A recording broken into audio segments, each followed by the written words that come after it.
ঢাকা বিশ্ববিদ্যালয় সিরাত মাহফিল 2024 বাস্তবায়ন কমিটির প্রতি যারা আমাকে এখানে দাঁড়াবার সুযোগ করে দিয়েছেন, বিশেষভাবে অন্তঃস্থল থেকে কৃতজ্ঞতা জানাচ্ছি ঢাকা বিশ্ববিদ্যালয় কর্তৃপক্ষকে এই চমৎকার আয়োজনটি করবার অনুমতি প্রদান করবার জন্য এবং সার্বিক সর্বাত্মক সহযোগিতা করবার জন্য। আমি কোনো ভূমিকা ছাড়াই আমার মূল বক্তব্যে প্রবেশ করতে চাই।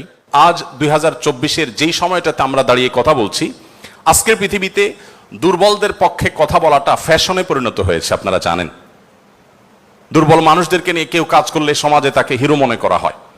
আজকের সমাজে দুর্বলদের নিয়ে কাজ করলে তাদেরকে নিয়ে মানুষ অনেক গর্ব করে। এটা গর্বের একটা ব্যাপার যে কেউ দুর্বলদেরকে নিয়ে কাজ করছে।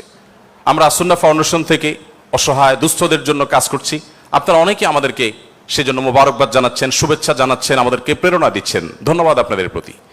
কিন্তু আমি যেটি বলতে চাচ্ছি যে আজ থেকে ঠিক ১৫০০ বছর আগের পৃথিবীতে যদি আমরা ফিরে যাই, তাহলে আমরা লক্ষ্য করলে দেখতে পাবো সেই পৃথিবীতে দুর্বলদের পক্ষে কথা বলাটা ফ্যাশন তো দূরের কথা, সবচেয়ে বড় চ্যালেঞ্জের বিষয় ছিল।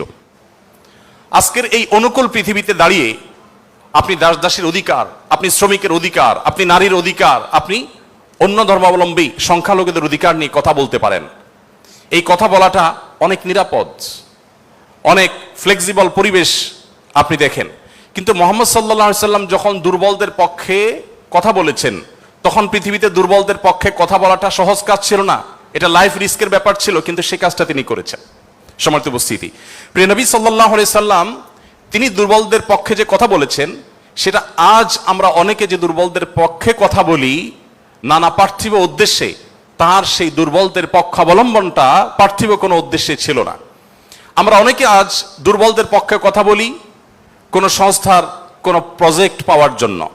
আমরা অনেকে দুর্বলদের পক্ষে কথা বলি কোনো প্রজেক্ট পেয়েছি সেই টাকা হালাল করবার জন্য।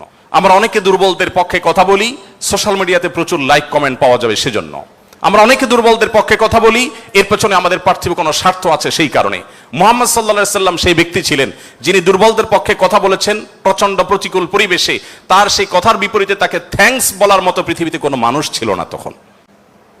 মুহাম্মদ সাল্লাল্লাহু আলাইহি সাল্লাম দুর্বলদের পক্ষে কি বলেছেন এটা নিয়ে ঘন্টাকে ঘন্টা কথা বললেও, কি করেছেন তাদের জন্য ঘন্টাকে ঘন্টা আলোচনা করলেও শেষ হবে না। কিন্তু সময় খুবই সংক্ষিপ্ত, আমি এই জন্য মোটা দাগে মূল কথাগুলোতে চলে যেতে চাই। সর্বপ্রথম যেটি বলতে চাই, প্রিয় নবী সাল্লাল্লাহু আলাইহি সাল্লামের আবু দাউদ, তিরমিজি এবং নাসাই বর্ণিত এক হাদিস থেকে আমরা জানতে পারি, তিনি বলেছেন, তোমরা তোমাদের যে সমস্ত দুর্বল মানুষেরা আছে সেই সমস্ত দুর্বল মানুষদের ব্যাপারে আমার কাছে তালাশ করবে, খোঁজ খবর নিবে, তাদের জন্য কোনো কিছুর প্রয়োজন হলে আমাকে বলবে। কেন? কারণ তোমরা জানো যে তোমাদের আল্লাহ তাআলার তরফ থেকে যে রিজিক প্রাপ্ত হও, ফাইন্নামা তুরজাকুন ওয়া তুনসারুনা বিদুআফাইকুম, তোমাদের যারা দুর্বল আছেন সে দুর্বল এবং অসহায় মানুষগুলোর উসিলায়, তাদের কারণে আল্লাহ তাআলা তোমাদেরকে যুদ্ধ বিগ্রহে শত্রুর বিপক্ষে জয় দিয়ে থাকেন, সেগুলো তাদের কারণে দেন। আবার একইভাবে তোমাদের যে রিজিক আল্লাহ তাআলা দিয়ে থাকেন, এই রিজিকটা তোমাদের মধ্যে থাকা যে দুর্বল মানুষগুলো আছে তাদের কারণে আল্লাহ তাআলা দিয়ে থাকেন। সম্মানিত উপস্থিতি, এই হাদিসের মাধ্যমে নবী সাল্লাল্লাহু আলাইহি সাল্লাম বোঝাতে চেয়েছেন তার আশেপাশে দুর্বল মানুষেরাই বেশি থাকে।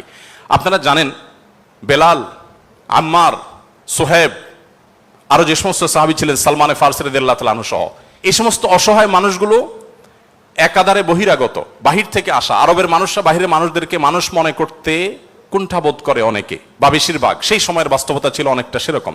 নবী করিম সাল্লাল্লাহু আলাইহি সাল্লাম সেই পরিস্থিতিতে বাহির থেকে আসা সালমান ফারসি শুধু তার পরামর্শে গোটা মদিনার চতুর্পাশে পরীক্ষা খনন করা সেই কষ্টসাধ্য কাজ শুরু করে দিয়েছিলেন।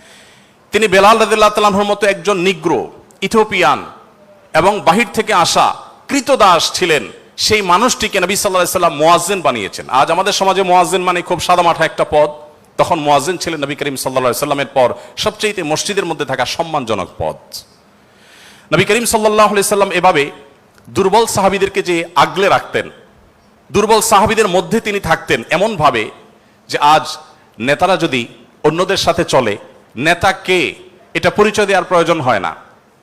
কোনো পাওয়ারফুল ব্যক্তি, কোনো নেতা, তিনি যদি তার অনুসারীদেরকে সাথে নিয়ে অনুসারীদের বেষ্টিত হয়ে হাঁটেন, তো তাকে চেনার জন্য কারো জিজ্ঞেস করতে হবে না। আমাদের প্রিয় নবী সাল্লাল্লাহু আলাইহি সাল্লাম তিনি যখন সাহাবীদের মধ্যে বসা থাকতেন, তখন বাহির থেকে আসা মানুষরা জিজ্ঞেস করতে হতো, মান ফিকুম মুহাম্মদ, তোমাদের মধ্যে মুহাম্মদ লোকটা কে? আপনি চিন্তা করুন, তার বসার মোড়টা এমন ছিল যে অন্য 10 জন সাধারণ সাহাবীর মধ্যে তিনি নিজেকে মিশিয়ে ফেলতেন, তার মধ্যে কোনো অহংকার ছিল না, এমন ভাবে দুর্বলদের সাথে নিজেকে মিশিয়ে ফেলতেন যে বাহির থেকে আসা মানুষ তার অ্যাটিটিউড দেখে, তার বডি ল্যাঙ্গুয়েজ দেখে চেনার কোনো উপায় ছিল না যে মোহাম্মদ নেতা লোকটি কে সাল্লাল্লাহু আলাইহি ওয়াসাল্লাম। সম্মানিত উপস্থিতি, ঠিক একইভাবে আমরা জানি নবী করিম সাল্লাল্লাহু আলাইহি ওয়াসাল্লাম কারা জান্নাতবাসী, জান্নাতি লোকদের মার্কা কি, সেটা বলতে গিয়ে বলেছেন যে আল্লাহ আখবিরুকুম বিআহলিল জান্নাহ, তোমাদেরকে কি আমি বলে দিব না যে তোমাদের মধ্যে বিচরণকারী মানুষদের মধ্যে কারা কারা জান্নাতি, জান্নাতি হিসাবে তোমরা কাদেরকে সুধারণা করতে পারো, তাদের আলামত কি, যে আলামত দেখে তুমি অনুমান করবে, আন্দাজ করবে লোকটা জান্নাতি। নবী করিম সাল্লাল্লাহু আলাইহি ওয়াসাল্লামের পর নিজে জবাব দিয়ে বলেছেন কুল্লু দাঈফিন মুতাদাঈফ, যে সমস্ত মানুষগুলো দুর্বল, বিনয়ী, নিরীহ, এই মানুষগুলো জান্নাতি। অর্থাৎ যদি তাদের ঈমান অন্য সব বিষয়গুলো ঠিকঠাক থাকে, পাশাপাশি তিনি যদি নিরীহ গোছের হন, বিনয়ী হন, বিনম্র হন, তিনি যদি খুব বেশি অহংকারী, অনেক বেশি রূঢ় স্বভাবের না হন, তাহলে এই মানুষগুলো জান্নাতি হওয়ার এটি একটি বড় লক্ষণ। এখানে নবী করিম সাল্লাল্লাহু আলাইহি ওয়াসাল্লাম দুর্বলতাকে জান্নাতি হওয়ার, নবী সাল্লাল্লাহু আলাইহি ওয়াসাল্লাম দুর্বলতাকে বা বিনয়কে জান্নাতি হওয়ার লক্ষণ হিসাবে উল্লেখ করেছেন। এখান থেকে বোঝা যায় দুর্বলদের অবস্থান তার কাছে কেমন ছিল। আমরা নবী সাল্লাল্লাহু আলাইহি ওয়াসাল্লামের যে দুর্বলদের প্রতি তার যে ভালোবাসা, তাদের অধিকার আদায়ের প্রচেষ্টা, তাদেরকে সমাজে তাদের যথাযথ অধিকার ফিরিয়ে দেওয়ার প্রচেষ্টা, সে সম্পর্কে যদি আমরা কয়েকটা উপমা দিতে চাই, আমরা একজন করে বলতে চাই। নারীদের ব্যাপারে বলতে চাই, ইতিমধ্যে ওবায়দুল্লাহ হামজা সাহেব আলোচনা করেছেন নারীদের সম্পর্কে, কিছু কথা হয়তো রিপিট হবে, তারপর আমি সংক্ষেপে শুধুমাত্র টাচ করে যাই। আপনারা জানেন নবী সাল্লাল্লাহু আলাইহি ওয়াসাল্লাম যে সমাজে এসেছেন, সেই সমাজে নারী হিসেবে জন্মগ্রহণ করাটা এটা একটা অপরাধ ছিল। জীবন্ত কন্যাকে নিজের বাবা নিজে হাতে পুঁতে ফেলতো শুধুমাত্র কন্যা হওয়ার কারণে। আল্লাহ কোরআনে বলেছেন ওয়া ইযা বুশিরা আহাদুহুম বিল উনসা যাল্লা ওয়াজহুহু মুসওয়াদ্দান ওয়া হুয়া কাযীম, কারোর কন্যা সন্তান হয়েছে এই সংবাদটা তাকে দেয়া হলে তার মুখটা কালো হয়ে যেত। এরকম ভয়ঙ্কর এক বাস্তবতার মধ্যে নবী সাল্লাল্লাহু আলাইহি ওয়াসাল্লাম এসেছেন। আমি আবারও বলছি, আজকের সমাজে নারী অধিকার নিয়ে কথা বলা এটা অনেক সহজ। নারী অধিকার নিয়ে কথা বলা মানুষগুলোর জন্মেরও বহু বছর আগে নবী সাল্লাল্লাহু আলাইহি ওয়াসাল্লাম শুধু নারী অধিকার নিয়ে কথা বলেন নাই, জীবন্ত কবরস্থ করা হতো যেখানে কন্যা সন্তানকে, সেই জায়গা থেকে তুলে নারীকে সবচেয়ে সম্মানের সর্বোচ্চ আসনে বসিয়ে তারপর তিনি দুনিয়া থেকে গেছেন। নবী সাল্লাল্লাহু আলাইহি ওয়াসাল্লাম নারীদের জন্য কি করেছেন? কোরআনে আল্লাহ তাআলা বলেছেন ওয়াশিরুহুন্না বিল মারুফ, হে পুরুষেরা তোমরা তোমাদের স্ত্রীদের সাথে যথাযথভাবে সুন্দরতম উপায়ে তাদের সাথে বসবাস করো, তোমাদের জীবনাতিপাত করো, সংসার করো ভালোভাবে, খারাপভাবে তাদের সাথে তোমরা সংসার করবে না, সতর্ক করেছেন। কোরআনে কারিমে একটি সূরা আছে, আপনারা জানেন, সূরার নাম হলো সূরাতুন নিসা, অর্থাৎ নারীগণের সূরা। কোরআনে কিন্তু পুরুষগণের সূরা নামে কোনো সূরা নেই, সূরাতুর রিজাল নামে কোনো সূরা নেই, কিন্তু সূরাতুন নিসা নামে সূরা আছে, এবং সেটা ছোটখাটো 2-4-5 আয়াতের সূরা না, কোরআনের সবচেয়ে বড় সূরাগুলোর একটি। এবং কোরআনে শুধুমাত্র নারীদের বিধিবিধান বর্ণনা করবার জন্য সূরা তাহরিম, সূরা তালাক, অনেকগুলো সূরা আল্লাহ তাআলা নাজিল করেছেন স্পেশাল নারীদের বিধিবিধান বর্ণনা করবার জন্য। পুরুষদের জন্য আলাদা কোনো স্পেশাল বিধিবিধান, তাদের অধিকার, তাদের করণীয়, তাদের বিষয়গুলোকে আলোকপাত করবার জন্য কোনো আলাদা স্পেশাল কোনো সূরা নেই। আপনারা জানেন কোরআনে আল্লাহ রাব্বুল আলামিন নারীদের সম্পর্কে যত আলোচনা করেছেন, শুধু সেগুলোই ঘন্টা ঘন্টা আলোচনা করলে শেষ করা যাবে না। প্রিয় নবী সাল্লাল্লাহু আলাইহি ওয়াসাল্লাম তার, আপনারা জানেন, একাধিক স্ত্রী ছিলেন। একাধিক স্ত্রী থাকলে দাম্পত্য জীবনে টুকটাক মনোমালিন্য হয়, তার ক্ষেত্রেও হয়েছে। তিনি কখনো কোন নারীর গায়ে আঘাত করেননি, কোন নারীকে কখনো প্রহার করেননি, তার জীবনে একটি বারের জন্য সে ঘটনা ঘটেনি। আপনারা অনেকে হয়তো শুনে থাকবেন, উহুদের যুদ্ধে প্রিয় নবী সাল্লাল্লাহু আলাইহি ওয়াসাল্লামের তরবারি একজন সাহাবীকে দেয়া হয়েছে। তিনি দূর থেকে লক্ষ্য করলেন একজন নারী খুব বীভৎস একটি দৃশ্যের অবতারণা করেছেন, তার নাম ছিল হিন্দা, আপনারা জানেন। তিনি নবী করিম সাল্লাল্লাহু আলাইহি ওয়াসাল্লামের প্রিয় চাচার লাশ কেটে কলিজা বের করে চাবাচ্ছেন। এরকম নির্মম এবং পাশবিক অত্যন্ত ভয়ঙ্কর একটি চিত্র ওই সাহাবী দেখতে পেয়ে নবী সাল্লাল্লাহু আলাইহি ওয়াসাল্লামের তরবারি তার হাতে, তিনি দৌড়ে দূর থেকে আফসা আফসা দেখছেন, কাছাকাছি গেলেন, কাছাকাছি গিয়ে দেখতে পেলেন, দূর থেকে তিনি বুঝতে পারেন না যে ইনি ভদ্রলোক না ভদ্র মহিলা। খুব কাছে এসে দেখলেন যে তিনি একজন নারী। তিনি তখন বলেছেন পরবর্তীতে যে আমি তরবারিটা তুলেছিলাম যে তার শিরকে আমি তার ধড় থেকে, দেহ থেকে আলাদা করে দিব, কিন্তু তৎক্ষণাৎ আমার মনে হলো এই তরবারিটা তো সেই মানুষটার যে মানুষ কোনোদিন কোনো নারীর গায়ে আঘাত করেন নাই। আমি যত কঠিন দৃশ্যই দেখি না কেন, আমি নবী সাল্লাল্লাহু আলাইহি ওয়াসাল্লামের তরবারি দিয়ে কোনো নারীকে আঘাত করতে পারি না। তিনি সেই অবস্থাতে এরকম ভয়ঙ্কর একটি দৃশ্য দেখার পরও নবী করিম সাল্লাল্লাহু আলাইহি ওয়াসাল্লামের জীবন চরিত্রের মধ্যে তিনি নারীদেরকে যেভাবে সম্মান দিতেন, মর্যাদা দিতেন, শুধুমাত্র সেই বিষয়টিকে স্মরণ করে তরবারিকে খাপে ঢুকিয়ে তিনি সেখান থেকে ফিরে এলেন। প্রিয় নবী সাল্লাল্লাহু আলাইহি ওয়াসাল্লাম তিনি যুদ্ধের ময়দানে কয়েক শ্রেণী মানুষকে কোনোভাবেই যেন হত্যা না করা হয় তার জন্য আগে থেকে বলে রেখেছেন, এবং যুদ্ধের আগে যোদ্ধাদেরকে, মুজাহিদদেরকে বলে রাখতেন, খবরদার রণাঙ্গনে শত্রুপক্ষের অন্য সব মানুষকে আঘাত করলো, নারীদেরকে আঘাত করবে না। আপনারা এই জন্য সাহাবীদের মধ্যে পুরুষ সাহাবীদের শহীদ হওয়ার অনেক লম্বা ফিরিস্তি বা লিস্ট আপনারা দেখতে পান। মহিলা সাহাবীদের লিস্ট খুব বেশি একটা দেখা যায় না, যদিও পুরুষদের আল্লাহর জন্য জীবন উৎসর্গ করার এই পথের সর্বপ্রথম পথ নির্দেশ করেছেন যিনি, অবাক করা বিষয় হলো তিনি একজন নারী, সুমাইয়া রাদিয়াল্লাহু তাআলা আনহা। প্রিয় ভাইয়েরা আমার, নবী করিম সাল্লাল্লাহু আলাইহি সাল্লাম তার জীবনের একেবারে শেষের দিকের বক্তব্যগুলোর, ভাষণগুলোর একটি ছিল ইস্তাউসু বিন নিসাই খায়রা, তোমরা নারীদের ব্যাপারে আমার কাছ থেকে ভালো ওসিয়ত গ্রহণ করো। অর্থাৎ আমি তোমাদেরকে ওসিয়ত করছি, আমি জীবনের শেষ মুহূর্তে, অন্তিম মুহূর্তে তোমাদেরকে উপদেশ দিচ্ছি, নারীদের বেলায়, মহিলাদের ব্যাপারে তোমরা ভালো আচরণ করবে, এটি আমার কাছ থেকে শুনে রাখো। নবী করিম সাল্লাল্লাহু আলাইহি ওয়াসাল্লাম তিনি তিনটি জিনিসকে খুব বেশি ভালোবাসতেন, তিনটি জিনিস তার কাছে খুব বেশি প্রিয় ছিল। আপনারা অনেকে হাদিসটি জানেন। তার একটি ছিল সুগন্ধি, তিনি পারফিউম, আতর খুব পছন্দ করতেন। আরেকটি ছিল সালাত, নামাজ, এটি তার চক্ষু শীতলতার কারণ ছিল, তার অনেক ভালো লাগতো নামাজ আদায় করতে। আরেকটি ছিল নারী। এখানে নারী প্রিয়র অর্থ হলো বাবা এবং মায়ের মধ্যে নবী সাল্লাল্লাহু আলাইহি সাল্লাম বাবার চাইতে মাকে বেশি প্রায়োরিটি দিতেন। সন্তানের মধ্যে ছেলে এবং মেয়ের মধ্যে মেয়েকে বেশি ভালোবাসতেন, এত বেশি ভালোবাসতেন যে প্রিয় নবী সাল্লাল্লাহু আলাইহি সাল্লামকে আল্লাহ তাআলা ছেলে সন্তান দিয়েছেন, তাদের সবাইকে শৈশবে মৃত্যু দিয়েছেন, তার একমাত্র চারটি কন্যা সন্তানকে বাঁচিয়ে রেখেছেন। দিন শেষে তিনি কন্যাদের বাবা হয়ে বেঁচে ছিলেন, ছেলেদের বাবা হয়ে বেঁচে ছিলেন না।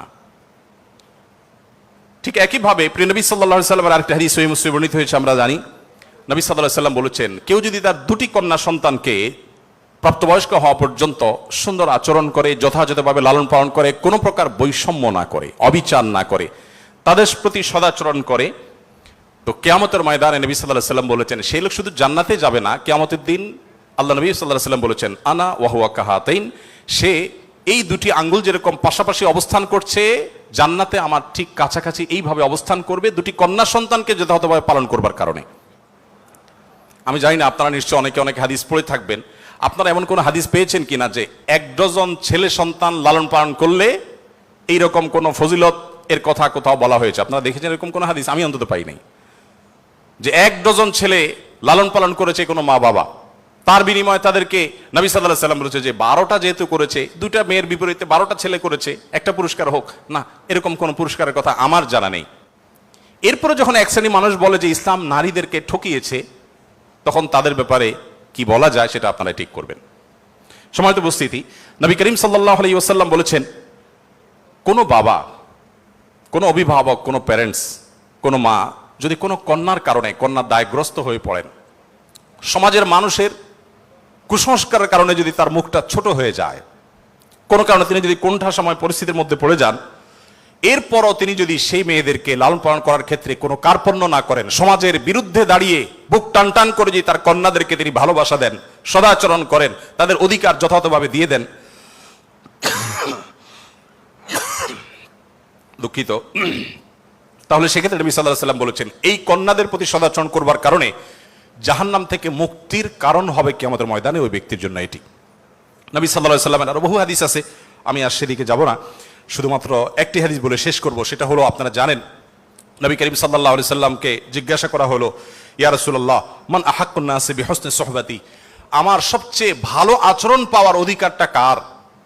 নবীজি সাল্লাল্লাহু আলাইহি সাল্লাম বলেছেন উম্মাক, তুমি সবচেয়ে ভালো আচরণ করবে তোমার মায়ের। এরপর জিজ্ঞাসা করা হলো, হে আল্লাহর রাসূল তারপর? আপনারা জানেন হাদিসটি খুবই প্রসিদ্ধ হাদিস, তিনি বলেছেন তারপর তোমার মায়ের। জিজ্ঞাসা করা হলো তারপর, এরপরে বললেন তারপরও তোমার মায়ের। এরপর সাহাবী যখন জিজ্ঞাসা করলেন ইয়া রাসূলুল্লাহ তারপর, এরপর বললেন তোমার বাবার।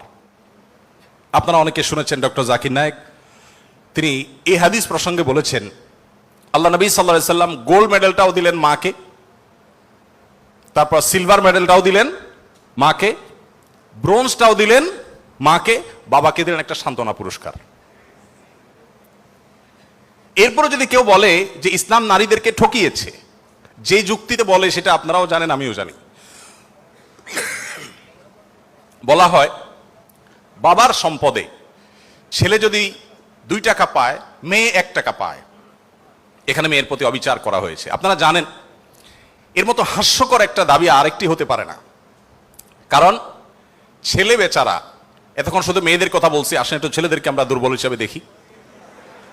ছেলে বেচারা প্রাপ্তবয়স্ক হওয়ার পর বাবা মা তার ভরণ পোষণ দিতে বাধ্য নন। যদি বাবা মা বলেন যে তুমি প্রাপ্তবয়স্ক হয়ে গেছো, তোমার চাল ডাল তুমি জোগাড় করো, বাবা মা সেটা বলতে পারেন, সে রাইট তাদের আছে।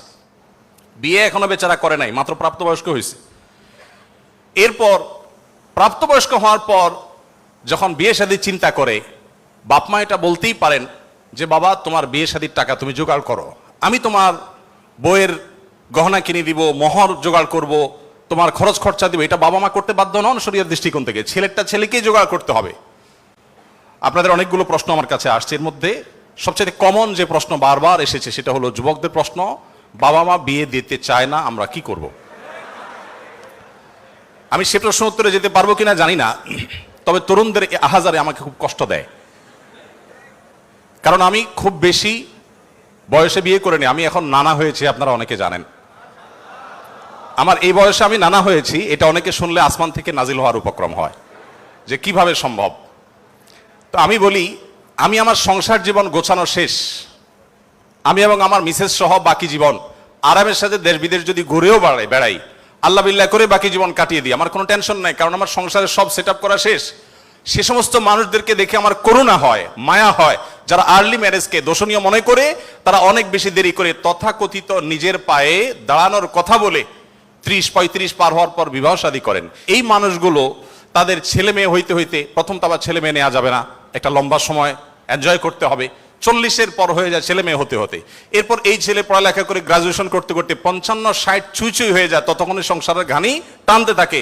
আল্লাহ না করুন ছেলেটা যদি অমানুষ হয়, এই বেচারা বৃদ্ধ বয়সে আর যাওয়ার কোনো উপায় নাই। আবার সন্তান তো 1টা বা 2টা বেশি নেওয়া যাবে না, তাহলে তার দুঃখের কোনো শেষ আছে? আর আমার সবকিছু কমপ্লিট।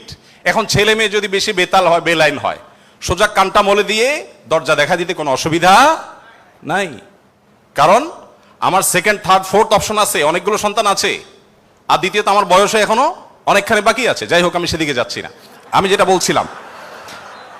বলছিলাম সেটা হলো, ছেলেদের এই বেচারাদের যে অসহায়ত্ব, এটার কথা কেউ বলে না। দেখেন, আমিও নারীদের ওয়াজি করে গেলাম, ছেলেদের অসহায়ত্বের কথা একটু বলি। এই বেচারারা যতদিন বাবার সংসারে থাকবে, তোমার ঘানি তুমি টানো, বাবা মা বাধ্য না। মেয়েকে কিন্তু এটা বাবা বা মা বলতে পারেন না। এরপর যখন বিয়ে হবে, বিয়ের সময় ওই যে ছেলেরা চিরকুট নিয়ে আসে, হুজুর একটু বলে দেন আমার আব্বা এখানে আছে। আমি পল্টনে একটা হোটেলের উদ্বোধনী দিনে আমার এক বন্ধু মানুষ সেখানে গেছিলাম, এক ছেলে তার বাবাকে ধরে আমার কাছে নিয়ে আসছে, এসে বলছে হুজুর আপনার অনেক ওয়াজ শুনছি, আজকে আমার বাপরে হাতের কাছে পাইছি, আমাকে বিয়ে দেন, আমি বহু বলছি, আজকে আপনি হাতে নাতে বলেন। আমি নিজে লজ্জা লাল হয়ে গেলাম যে ছেলে কি বেহায়ার মতো কথা। যাই হোক, তো এই বেচারারা বিয়ে করতে যাবে, বাপ বলে যে কি করো তুমি, বিয়ে করবে মানে টাকা কামাই করো। মেয়েদের বিয়ের সময় কি বাবা মা এটা বলে তুমি কয় টাকা কামাই করছো তোমার বিয়ে দিব? বলার সুযোগই নাই, রাইটই নাই। এরপরে বিয়েটা যখন হয়ে যায়, এই বেচারা এতদিন নিজের পেট পালা লাগতো, এখন বউয়ের পেট পালো, ছেলে মেয়ের পেট পালো, অর্থাৎ তাদের রিজিকের ব্যবস্থা করো, তাদের উপার্জনের দায় দায়িত্ব তার। নিজের বাবা মা যদি বৃদ্ধ হয়ে যান, অসহায় হয়ে যান, তাদের দায়িত্ব তার। বাপের বাড়ি যাওয়ার সময় বাজারটা তার করতে হয়, শ্বশুর বাড়ি যাওয়ার সময় মিষ্টির প্যাকেটটার টাকাও তাকে দিতে হয়। শতভাগ খরচ ছেলের, শতভাগ খরচ কার? ছেলের। আর বাপের সম্পদে পাবে হলো 2 টাকা, 2 আনা, আর মেয়ে পাবে 1 টাকা। তার অন্যের খরচ তো দূরের কথা, নিজের খরচই তার উপরে বর্তায় না। ইসলাম কি তাকে কম দিয়েছে না বেশি দিয়েছে? একজনকে 2 টাকা দিয়ে বাজারে পাঠিয়ে বিরাট বড় ফর্দ দেখাই দিয়েছেন, এতগুলো সব তোমাকে আনতে হবে। আরেকজনকে 1 টাকা দিয়ে বললেন যে তুমি শুধুমাত্র এই টাকা দিয়া যা খুশি তা করতে পারো। তাহলে এই 1 টাকা যাকে দেওয়া হয়েছে তার অধিকার কি কম দেওয়া হয়েছে না বেশি দেওয়া হয়েছে? আল্লাহর সাথে পাল্লা দিলে গোল্লা যাওয়া ছাড়া কোনো উপায় থাকে না। যারা নিজের বিবেক দিয়ে আল্লাহ সুবহানাহু ওয়া তাআলার বিচারকে, বিশ্লেষণকে বিচার করতে চায়, তারা আল্লাহর উপরে ওই যে খোদার উপরে খোদাগিরি বলে যে সে মূর্খতা ছাড়া কিছুই করছে না। আমি শ্রদ্ধা রেখে তাদের প্রতি এটা বলতে বাধ্য হলাম। যাই হোক, আমি যেটা বলছিলাম যে নবী সাল্লাল্লাহু আলাইহি ওয়াসাল্লাম মেয়েদের সম্পর্কে এত কথা বলেছেন। দেখুন যে মা হিসাবে মেয়েদের মর্যাদা এত বেশি। ইমাম মালিক রহমতুল্লাহ আলাইহি একটি চমৎকার কথা বলেছেন। তিনি বলেছেন যে আল আম্বিয়াউ আবুল বানাত। আপনারা অবাক হবেন, যত নবী রাসূল পৃথিবীতে এসেছেন বেশিরভাগ নবী রাসূলদেরকে আল্লাহ তাআলা ছেলে সন্তান না দিয়ে মেয়ে সন্তান দিয়েছেন। যাই হোক, মেয়েদের ব্যাপারে কথা বেশি হয়ে যাচ্ছে, এক পেশে হয়ে যাচ্ছে, আমরা একটু অন্য কোন অপশনে চলে যাই। এরপরে যেটি বলতে চাই তা হলো বিধবা এবং ইয়েতিমদের ব্যাপারে। দেখুন, ইয়েতিম বিধবার ব্যাপারে নবী করিম সাল্লাল্লাহু আলাইহি সাল্লাম বলেছেন, বুখারীতে হাদিসটি বর্ণিত হয়েছে, আস-সাইলাল আরমালাতি ওয়াল মাসাকি কাল মুজাহিদি ফি সাবিলিল্লাহ আও কাল্লাযী ইয়াকুমুল লাইলা ওয়া ইয়াসুমুন নাহার। যে ব্যক্তি কোনো বিধবার ব্যয়ভারের দায়িত্ব গ্রহণ করবে, যে ব্যক্তি কোনো ইয়েতিমের লালন পালনের দায়িত্ব গ্রহণ করবে, অভিভাবকত্বের দায়িত্ব গ্রহণ করবে, নবী সাল্লাল্লাহু আলাইহি সাল্লাম বলেছেন এই ব্যক্তি আল্লাহর রাস্তায় রণাঙ্গনে জিহাদরত ব্যক্তি আল্লাহর কাছে যে মর্যাদা লাভ করবে, নিজের জায়গায় বসে থেকে অসহায় বিধবার দায়িত্ব, বিধবা ভাতা দিয়ে তার দায়িত্ব গ্রহণ করলে এই ব্যক্তিকে আল্লাহ তাআলা সেই মর্যাদা দান করবেন। আপনি এরকম কোন হাদিস দেখাতে পারবেন না যে একটা লোক বেচারার বউ মরে গেছে, মনমরা থাকে, যদি কোনো ভদ্র মহিলা তার আশ্রয় দেওয়ার জন্য তিনি অনুপযুক্ত হওয়া সত্ত্বেও নিজেকে পেশ করেন, উপস্থাপন করেন আর তার আশ্রয় হয়ে যান, তাহলে নবী সাল্লাল্লাহু আলাইহি সাল্লাম বলেছেন তার এই পুরস্কার আছে। নিশ্চয়ই ভালো কাজের সওয়াব আছে, কিন্তু আলাদা পার্টিকুলার কোনো সওয়াবের কথা নবী সাল্লাল্লাহু আলাইহি সাল্লাম বলেন নাই। কিন্তু একজন বিধবার ব্যাপারে কিন্তু সেই কথা বলা হয়েছে। ইয়েতিমের ব্যাপারে নবী সাল্লাল্লাহু আলাইহি সাল্লাম বলেছেন, আনা ওয়া কাফিদুল ইয়াতিমি কাহাতাইন। আমি এবং ইয়েতিমের অভিভাবক, যিনি ইয়েতিমের দায়িত্ব নেন, এই দুইজন এই দুটি আঙ্গুলের মতো পাশাপাশি জান্নাতে অবস্থান করবো। আপনারা অনেকে বলতে পারেন যে জান্নাতে এই লোক নবীর কাছে থাকবে, এর আগে শুনলাম দুইটা কন্যা লালন পালন করলে সেও নবী সাল্লাল্লাহু আলাইহি সাল্লামের কাছে থাকবে, তো নবী সাল্লাল্লাহু আলাইহি সাল্লামের কাছে কতজন থাকবে? আসলে দুনিয়াতে আমরা একজনের সাথে আরেকজন হাঁটতে পারি, আখিরাতকে আমরা দুনিয়ার মতো কম্পেয়ার করি বা বিবেচনা করি, আখিরাতের বিষয়টা সম্পূর্ণ ভিন্ন। নবী সাল্লাল্লাহু আলাইহি সাল্লামের জান্নাত এটা তো দুনিয়ার কোনো প্রাসাদের মতো হবে না, বিশাল বড় জগৎ নিয়ে হবে। সবচেয়ে ছোট জান্নাতে যে গোটা পৃথিবীর সমান 10 পৃথিবীর সমপরিমাণ জান্নাত তিনি পাবেন। মহাশূন্য সম্পর্কে আমরা ধারণা পাওয়ার পর আমাদের কাছে এটা খুব সহজ মনে হয় যে পৃথিবীর অন্যান্য পৃথিবীর বাইরে যে আল্লাহ তাআলার মহা সৃষ্টি আছে সেগুলোর তুলনায় পৃথিবী খুব ক্ষুদ্র। যখন পৃথিবীতে এগুলো আবিষ্কার হয় না, আপনি চিন্তা করুন তখনকার মুসলমানদের জন্য ঈমান আনা কতটা কঠিন ছিল, যে কিভাবে এত বড় জান্নাত দিবেন আল্লাহ তাআলা, কোথায় এত জায়গা। কিন্তু আজ আমরা সেটা আবিষ্কার করেছি, আমরা জানি কিয়ামত পর্যন্ত আবিষ্কার হতে থাকবে। কোরআন এবং সুন্নাহর অনেক কিছু এখনো আমাদের বুঝে আসছে না, কিন্তু এক সময় হয়তো বুঝে আসবে। তো যাই হোক, নবী করিম সাল্লাল্লাহু আলাইহি সাল্লাম ইয়েতিমের ব্যাপারে এই সুসংবাদ আমাদেরকে দিয়েছেন। এবং নবী সাল্লাল্লাহু আলাইহি সাল্লাম একটা হাদিস বলে আমি শেষ করব। তিনি বলেছেন, যে ব্যক্তি তার পরিবারের মধ্যে কোনো ইয়েতিমকে সংযুক্ত করেন, এই জায়গা আমি একটু থামবো। ইয়েতিমকে সংযুক্ত করার মানেটা কি? আমাদের দেশে ইয়েতিম বা গরিবের বাচ্চাকে লালন পালন অনেকেই করেন, কিন্তু সেটা নিজের ধান্দায় করেন, গরিবের প্রয়োজনে না। কিভাবে সেটা? কারণ সন্তান হচ্ছে না, তখন তিনি একটু বাবা ডাক শুনতে চান, মা ডাক শুনতে চান, তো এই জায়গা থেকে তিনি একটা বাচ্চাকে নিয়ে আসেন, অসহায় মানুষের, কারণ কোনো বাচ্চার বাবা মারা গেছেন, বাবা মারা গেছেন, মা মারা গেছেন, তাকে নিয়ে আসেন, সেই বাচ্চাটাকে এনে লালন পালন করেন এবং মনে করেন আমি অনেক সওয়াবের কাজ করছি। আপনি অবশ্যই সওয়াবের কাজ করছেন না যদি আপনার উদ্দেশ্য হয় আপনার যে মা ডাক শোনা, বাবা ডাক শোনা সেটা, আর যদি আপনার উদ্দেশ্য হয় যে না আমি তাকে লালন পালন করতে চাই, সে তার মায়ের কাছেই থাকুক, আমি তার ভরণ পোষণ দিব, তার পড়াশোনার খরচ চালাবো, তার অভিভাবকত্ব করব, তাকে আশ্রয় দিব, তাহলে আপনি এই হাদিসের সুসংবাদ পাবেন ইনশাআল্লাহ তাআলা। আপনি যদি নিজে পার্থিব কোনো স্বার্থে তাকে লালন পালন করেন তাহলে এই হাদিসের মর্যাদা আপনি লাভ করবেন না। নবী করিম সাল্লাল্লাহু আলাইহি ওয়াসাল্লাম মুসনাদ আহমদে বর্ণিত একটা হাদিসে আসছে, তিনি বলেছেন যে এক ব্যক্তি তার কাছে বলেছে, হে আল্লাহর রাসূল, আমার অন্তরটা অনেক শক্ত, আমি খুব শক্ত হৃদয়ের মানুষ, আমার মনটা নরম হয় না, আপনি আমাকে কোনো একটা পরামর্শ দিন। নবী সাল্লাল্লাহু আলাইহি ওয়াসাল্লাম বলেছেন, তুমি ইয়েতিমের মাথায় হাত বুলাবে, তোমার মন নরম হবে, এবং সেই সাথে অসহায়দের তুমি খাদ্য দান করবে, আহার দিবে। এই দুটি কাজ যদি তুমি করো তাহলে তোমার অন্তরের কাঠিন্য দূর হয়ে যাবে। আমাদের অনেকের মধ্যে এই অভিযোগ আছে, আমরা এই আমলগুলো করতে পারি। নবী সাল্লাল্লাহু আলাইহি ওয়াসাল্লাম দুর্বলদের মধ্যে যারা দাসী ছিলেন তাদের জন্য কি করেছেন আপনারা অনেকে জানেন। ইসলামের অনেকগুলো গুরুত্বপূর্ণ বিধিবিধান আছে, এর মধ্যে থেকে একটা হলো দাসী মুক্ত করার বিধান। যদি কোনো পুরুষ, কোনো স্বামী যদি তার স্ত্রীকে মায়ের সাথে তুলনা করেন, মায়ের সাথে তুলনা করার একটা পর্যায়ে আছে যেটাকে ইসলামী ফিকহের পরিভাষায় জিহার বলা হয়। রাগের বশে এরকম অনেকে করে থাকেন যে আমার মা যেরকম হারাম তুমি এরকম হারাম, তালাকের মতোই অনেকটা, এই টাইপের কথা যদি কেউ বলেন তার প্রায়শ্চিত্ত হলো তাকে একটি দাস মুক্ত করতে হবে। কেউ যদি ইচ্ছাকৃতভাবে রোজা ভঙ্গ করেন তাহলে তার প্রায়শ্চিত্ত হলো তাকে একটি দাস মুক্ত করতে হবে। কেউ যদি শপথ করে শপথ রক্ষা না করেন, ভঙ্গ করেন, তাহলে তাকে দাস মুক্ত করতে হবে। কেউ যদি কোনো মানুষকে হত্যা করেন, ভুলে হত্যা করেন, তার প্রায়শ্চিত্তগুলোর মধ্যে থেকে একটা হলো তাকে দাস মুক্ত করতে হবে। এভাবে ইসলাম অনেকগুলো ভুলের প্রায়শ্চিত্ত হিসাবে অন্য কোনো অপশনের চাইতে দাস মুক্তিকে প্রায়োরিটি দিয়েছে, গুরুত্ব দিয়েছে। নবী সাল্লাল্লাহু আলাইহি ওয়াসাল্লাম বারবার বলেছেন, কারণ তিনি চাইতেন মানুষ দাস না থাকুক, মানুষ মুক্ত হয়ে যাক। নবী সাল্লাল্লাহু আলাইহি ওয়াসাল্লাম আজকের পৃথিবীর মতো ফ্যাক্টরি রেভলিউশনের পর মানুষের মুক্তির জন্য বা দাস প্রথার বিরুদ্ধে তিনি কথা বলেছেন এমন না। আমি আগেই বলেছি, আজ পৃথিবীতে বহু দুর্বলদের পক্ষে কথা বলা মানুষ পাবেন, তার সবগুলোই বেশিরভাগই দেখবেন স্বার্থের কারণে। আমরা নিজেরাও দুর্বলদের সহযোগিতা করি। এই যে বন্যা গেল, অনেকেই বন্যার সময় ত্রাণ নিয়ে গেছেন জাস্ট একটা ছবির জন্য। অনেকে ত্রাণ নিয়ে গেছেন, কষ্ট করেছেন, শুধু তার একটা লাইভ দরকার, কিছু লাইক দরকার, কিছু কমেন্ট দরকার, কিছু বাহবা দরকার। তো নবী সাল্লাল্লাহু আলাইহি সাল্লাম দাস দাসীদের মুক্তির জন্য কথা বলেছেন সেই সমাজে যখন দাস দাসী ছিল আজকের যুগে বিএমডব্লিউর মালিক হলে যেরকম গর্বের, দাস দাসী থাকা সেরকম গর্বের। এরকম মূল্যবান অ্যাসেট কোনো বিনিময় ছাড়া মুক্ত করে দেওয়ার জন্য নবী সাল্লাল্লাহু আলাইহি সাল্লাম উৎসাহিত করতেন। শুধু তাই নয়, আপনারা জানেন যে নবী করিম সাল্লাল্লাহু আলাইহি সাল্লাম বলেছেন, কোন দাসকে যদি কেউ মুক্ত করে তাহলে ওই দাসের প্রতিটি অঙ্গকে মুক্ত করার বিনিময়ে যে ব্যক্তি এই কাজটি করলেন, আল্লাহ তাআলা ওই ব্যক্তিকে তার ওই অঙ্গকে জাহান্নাম থেকে মুক্তির পরোয়ানা দান করবেন। নবী সাল্লাল্লাহু আলাইহি ওয়াসাল্লাম আরেকটি হাদিসে আছে, তিনি বলেছেন জীবনের শেষ কথা। নবী সাল্লাল্লাহু আলাইহি ওয়াসাল্লামের জীবনের শেষ কথা কি আমরা জানি, অনেকে জানি, আস-সালাতু আস-সালাত ওয়া মা মালাকাত আইমানুকুম। অর্থাৎ নবী করিম সাল্লাল্লাহু আলাইহি ওয়াসাল্লামের জীবনের শেষ কথা ছিল, তোমরা নামাজের ব্যাপারে দায়িত্বশীল থাকবে, নামাজের ব্যাপারে দায়িত্বশীল থাকবে এবং তোমাদের দাস দাসীদের ব্যাপারে দায়িত্বশীল আচরণ করবে। এটা ছিল তার জীবনের শেষ কথা।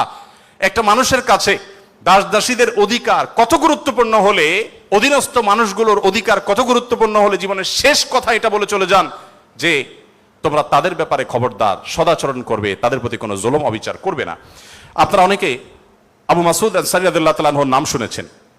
আবু মাসউদ আনসারী রাদিয়াল্লাহু তাআলা আনহু তার একজন দাসকে প্রহার করছিলেন, অধীনস্থকে, কাজের লোককে প্রহার করছিলেন। নবী সাল্লাল্লাহু আলাইহি ওয়াসাল্লাম পেছন থেকে বললেন, ইআলাম আবু মাসউদ, সাবধান, শুনে রাখো আবু মাসউদ, লাল্লাহু আকদারু আলাইকা মিনকা আলাই, তুমি এই দাসের প্রতি যতটা পাওয়ার রাখো, হোল্ড করো, আল্লাহ তাআলা তোমার উপর তার চেয়ে বেশি পাওয়ার হোল্ড করেন, মাইন্ড ইট। এই কথা শোনার পর আবু মাসউদ আনসারী রাদিয়াল্লাহু তাআলা আনহু সেই দাসকে মুক্ত করলেন। বলে, ইয়া রাসূলুল্লাহ, আমি তাকে মুক্ত করে দিলেন। তখন নবী সাল্লাল্লাহু আলাইহি ওয়াসাল্লাম বলেছেন, যদি তুমি আজ তাকে মুক্ত না করতে, জাহান্নাম তোমাকে স্পর্শ করতো। আব্দুল্লাহ ইবনে ওমর রাদিয়াল্লাহু তাআলা আনহু বলেছেন, আমি নবী করিম সাল্লাল্লাহু আলাইহি ওয়াসাল্লামকে বলতে শুনেছি, যে ব্যক্তি কোনো দাসের প্রতি জুলুম করবে, তাকে অন্যায়ভাবে প্রহার করবে, তার কাজের লোককে, অধীনস্থ লোককে, তার প্রায়শ্চিত্ত হলো সে অধীনস্থ লোকটাকে সে মুক্ত করে দিতে হবে, দাস মুক্ত করে দিতে হবে, যেটা সহজ কোনো ব্যাপার ছিল না তখন। বুখারীর একটি বিশ্ববিখ্যাত হাদিস, স্বর্ণের অক্ষরে যেটা টানিয়ে রাখা দরকার আমাদের বাসা বাড়িতে। নবী সাল্লাল্লাহু আলাইহি ওয়াসাল্লাম বলেছেন, ইখওয়ানুকুম খাওয়ালুকুম, তোমাদের ভাই ব্রাদার যারা, তারাই তোমাদের অধীনস্থ কাজের মানুষ। এই মানুষগুলো সম্পর্কে নবী সাল্লাল্লাহু আলাইহি ওয়াসাল্লাম বলেছেন, জাআলাহুমুল্লাহু তাহতা আইদিকুম, তাদেরকে আল্লাহ তাআলা তোমাদের অধীনস্থ করে দিয়েছেন। এর মধ্যে ইঙ্গিত রয়েছে আল্লাহ চাইলে তোমাকে তার অধীনে করে দিতে পারতেন। অতএব ফামান কানা আখুহু তাহতা ইয়াদি, যে ব্যক্তির তার ভাই তার অধীনে থাকবে, অর্থাৎ কোনো দাস, কোনো দাসী অথবা যে কোনো কাজের মানুষ, এই হাদিসে দাস দাসী কথা বলা হয়নি, যে কোনো কাজের লোক, অধীনস্থ মানুষ যদি কারোর অধীনে থাকে, ফালইউতইমহু মিম্মা ইয়াকুল, তাহলে সে যা খায় একই কোয়ালিটির খাবার যেন তাকে অফার করে, এবং সে যা পোশাক পরে একই কোয়ালিটির পোশাক যেন তাকে পরায়। একটু থামতে চাই এখানে। আপনি একটু কল্পনা করুন, এমন একজন মানুষের, যিনি অনেক পয়সার মালিক, অনেক বড় পদ হোল্ড করেন, তিনি তার ড্রাইভার তার জন্য যখন পোশাক কিনছিলেন, একই সময় তার নিজের পোশাকও কিনছিলেন। একই পোশাক যেটা তার জন্য কিনেছেন, সেম পোশাক ড্রাইভারের সাইজ অনুযায়ী, একই কোয়ালিটির, একই কালারের, একই জিনিস ড্রাইভারের জন্য কিনেছেন। এই দৃশ্যটা কি কল্পনা করা যায়? আজকের বাস্তবতা এটা কি খুব সহজ বিষয় মনে হয়? আমরা তো অনেকে অধীনস্থ মানুষদের পাশে বসে খাবো এটাকেই দোষী বিষয় মনে করি। আমরা কি নিজেদেরকে সভ্য দাবি করি?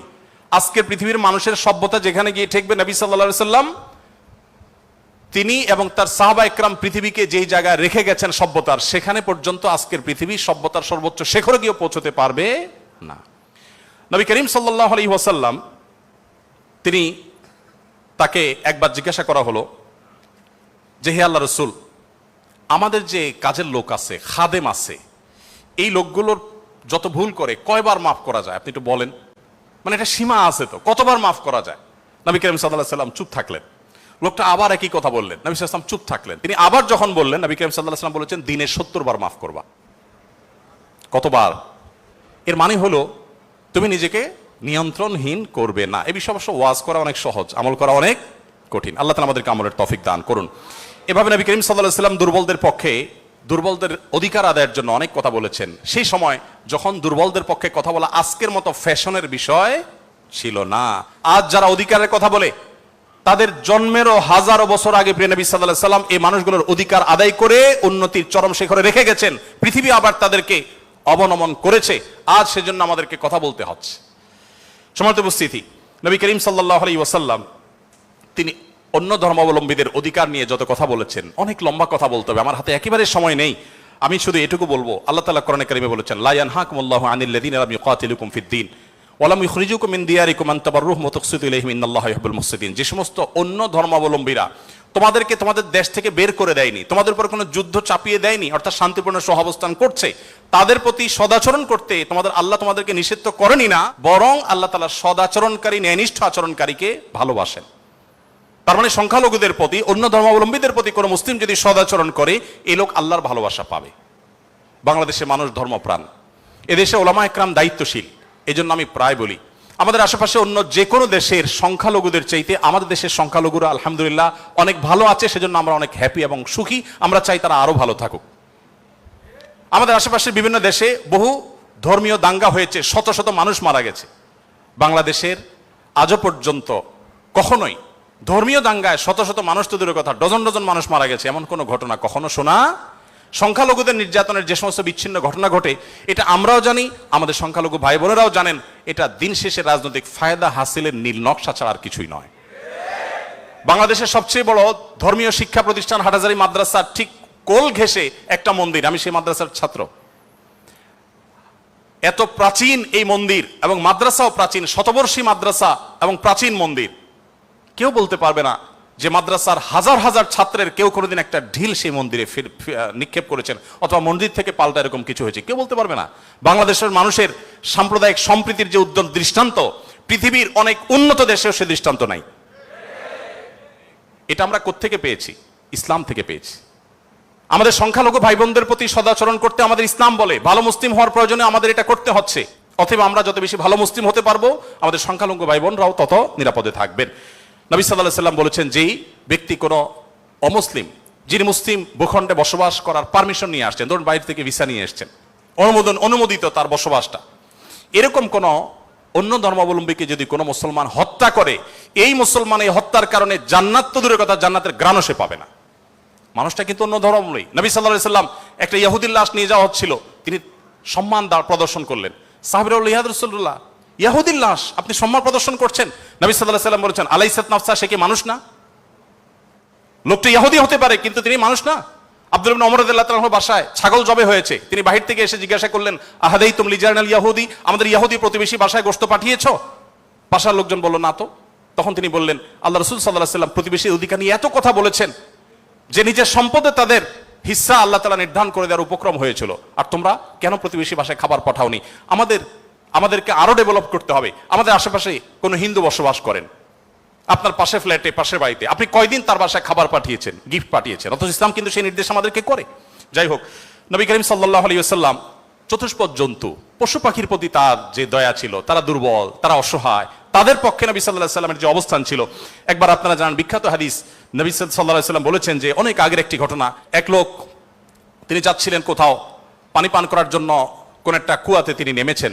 উঠে দেখতে পেলেন একটি কুকুর পিপাসায় সেরকম অসফস করছে। তখন তিনি তার পোশাক খুলে পানিতে চুবিয়ে, সে পানির চিবিয়ে ওই কুকুরকে খাওয়ালেন।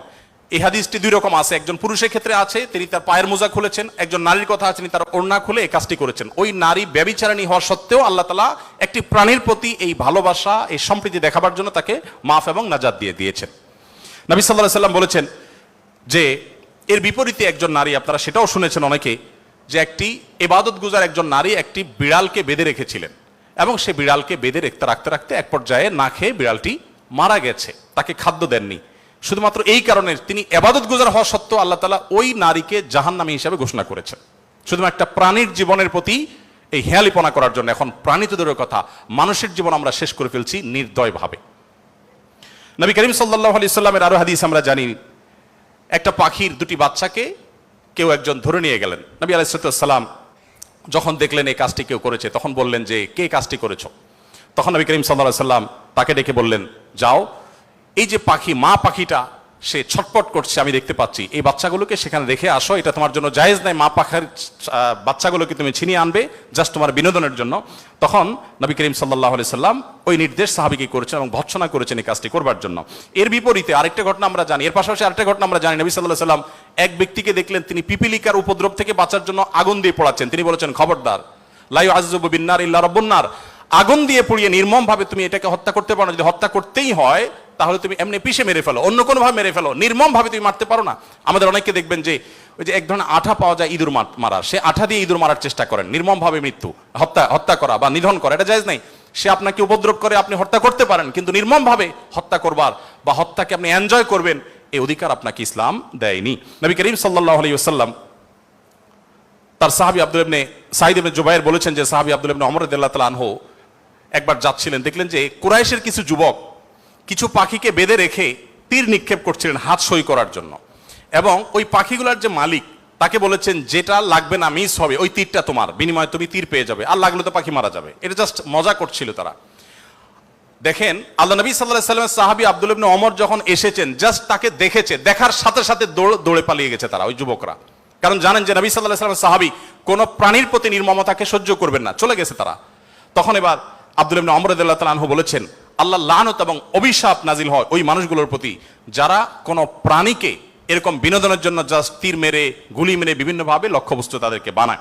নবী করিম সাল্লাল্লাহু আলাইহি ওয়াসাল্লামের জীবনের বহু ঘটনা আছে, আমরা বলে শেষ করতে পারবো না, আমি একেবারে শেষের দিকে চলে আসছি। একবার নবী করিম সাল্লাল্লাহু আলাইহি ওয়াসাল্লাম একটি ওট দেখতে পেলেন, খুব ক্ষীণকায়, জীর্ণশীর্ণ, দুর্বল, এবং তার চোখে পানি। নবী সাল্লাল্লাহু আলাইহি ওয়াসাল্লাম তার শরীরের উপরে খুব আলতো করে হাত বুলিয়ে দিলেন।